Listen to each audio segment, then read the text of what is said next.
प्रिय विद्यार्थियों, आज मैं कक्षा 9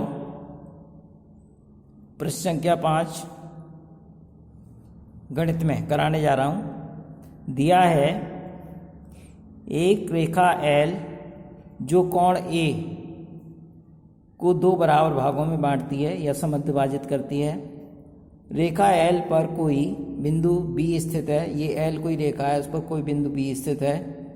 B से L की भुजाओं AP और AQ का AP और AQ पर क्रमशः BP और BQ लंब डाले गए हैं। ये आपको दिया हुआ है और सिद्ध करना क्या है? त्रिभुज APB सर्वांगसम त्रिभुज AQB। APB सर्वांगसम है AQB के और BP बराबर है BQ के। ये भी दो चीज़ आपको सिद्ध करनी है। अब उत्पत्ति में आइए, पहली बार मिलेंगे। BP परपेंडिकुलर है AP के और BQ परपेंडिकुलर है AQ के, तो कोण P और कोण Q कैसा हो जाएगा? दोनों 90 अंश के हो जाएंगे। रेखा L कोण A का समद्विभाजक है, इसलिए त्रिभुज APB और त्रिभुज AQB में अंतः कोणों की समानता से कोण APB बराबर कोण होगा ABQ के। तो त्रिभुज APB और त्रिभुज AQB में कोण PAB बराबर है कोण QAB दिया हुआ है। AB बराबर AB उभयनिष्ठ है।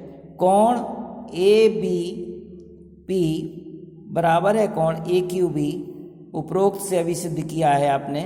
तो त्रिभुज APB सर्वांगसम त्रिभुज होगा AQB के ASA कॉन्ग्रुएंसी से सर्वांग समता से।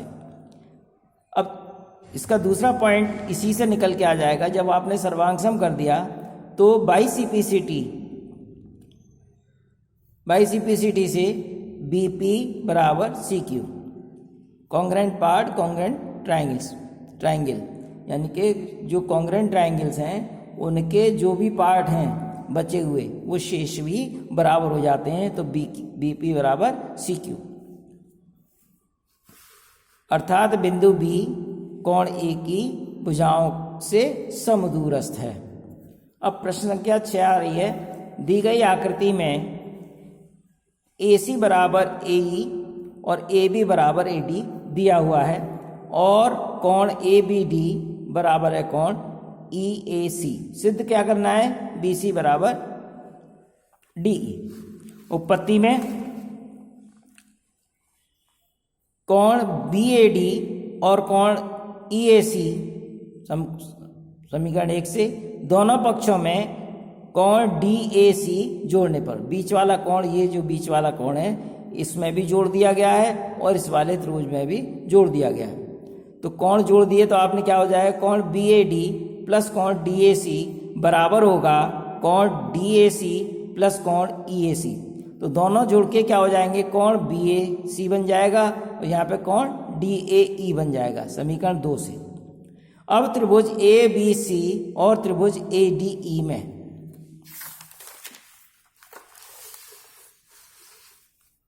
AB बराबर AD दिया है। कोण BAC बराबर कोण DAE समीकरण 2 से अभी सिद्ध किया हमने, और AC बराबर AE दे रखा है। तो त्रिभुज ABC सर्वांगसम हो जाएगा ADE के। किससे हो रहा है सर्वांगसम? भुजा कोण भुजा से SAS कॉन्ग्रुएंसी से सर्वांग समता से। तो by CPCT congruent part congruent triangle का तो क्या हो जाएगा? BC बराबर DE। यही सिद्ध करना था।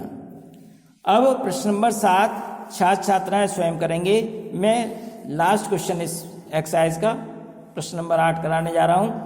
एक समकोण त्रिभुज ABC में जिसमें कोण C समकोण है, ABC में कोण C समकोण है, M कर्ण AB, ये कर्ण AB है, उसका M मध्य बिंदु है सी को एम से मिला दिया गया है और डी तक बढ़ा दिया गया है। सी को एम से मिलाकर डी तक आगे बढ़ा दिया है। किस प्रकार से बढ़ाया गया है कि सी एम बराबर डी एम के, तो सी एम डी एम के बराबर है। दर्शाइए, अब इसमें दर्शाना क्या है आपको, कोण ए एम सी सर्वांग सम त्रिभुज है बी एम डी के। दूसरा है कोण डी बी सी एक समकोण है।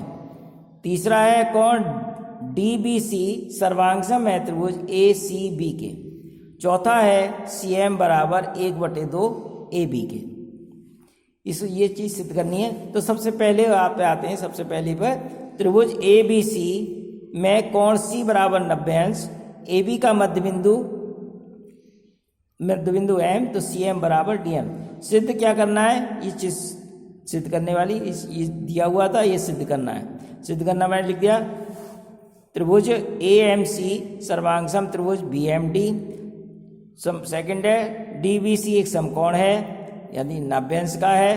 त्रिभुज डी बी सी सर्वांग सम है त्रिभुज ए सी बी के। और चौथा है लास्ट में सी एम बराबर 1/2 ए बी। तो पहला सिद्ध कर रहे हैं त्रिभुज ए एम सी और बी एम डी में। ए एम बराबर बी एम, एम मध्य बिंदु है, दे रखा है, दिया हुआ है। और कोण ए एम सी बराबर है कोण बी एम डी। शीर्षाभिमुख कोण होते हैं, जो शीर्षाभिमुख कोण हमेशा सदैव बराबर होते हैं। और सी एम बराबर डी एम दिया हुआ है। तो तीन चीज आपकी बराबर हो गई। तो त्रिभुज कौन सा हो गया, त्रिभुज ए एम सी सर्वांग सम त्रिभुज हो गया बी एम डी। किससे हुआ है, भुजा कोण भुजा से, एस ए एस से। इसलिए by C P C T क्या हो जाएगा, कोण एम ए सी बराबर कोण M B D, A C समांतर बी डी। तो यहाँ पे D A C plus A C B बराबर 180 अंश। तो डी बी सी किसके बराबर हो जाएगा, 90 प्लस 180, 90 इधर चला जाएगा। तो डी बी सी कौन हो जाएगा, D B C plus A C B. A C B 90 degree का, डी बी सी दोनों को जुड़ के 180 का आ रहा है। तो यहाँ पे दोनों बराबर हैं। तो क्या हो जाएगा, डी बी सी की वैल्यू 90 डिग्री आ जाएगी। सेकेंड पार्ट आज का सिद्ध हो गया आपका। अब आ रहा है तीसरा पार्ट, त्रिभुज डी बी सी और त्रिभुज ए सी बी में डी बी बराबर ए सी, कोण डी बी सी बराबर ए सी बी और बी सी बराबर बी सी दोनों में कॉमन है। ये अभी हमने ऊपर सिद्ध किया, डी बी सी ये 90 डिग्री के बराबर है दोनों। और डी बी बराबर ए सी दिया हुआ है, ये दिया हुआ है आपको। और बी सी बराबर बी सी दोनों में उभयनिष्ठ है, उभयनिष्ठ, ये उभयनिष्ठ हो गया। अब ये तीन चीज आपकी बराबर हो गई। तो त्रिभुज क्या हो जाएगा, त्रिभुज डी बी सी सर्वांग सम त्रिभुज होगा ए सी बी के। किससे हुआ है, भुजा कोण भुजा से, यानी कि एस ए एस प्रॉपर्टीज लगाइए। तो इसमें डी सी बराबर A B by C P C T, C P और सी टी से हम ये बराबर कर लेंगे, ये डी सी बराबर ए बी। तो 2 डी सी एम बराबर हो जाएगा, डी सी का मतलब डबल कर दें सी एम को, तो यह हो जाएगा ए बी के बराबर हो जाएगा। और सी एम बराबर हो जाएगा 1/2 ए बी। यही सिद्ध करना था आप। इस तरह से ये आपके सवाल या एक्सरसाइज पूरी हो गई। कल मैं आपको अगली एक्सरसाइज कराऊंगा 7.2। धन्यवाद।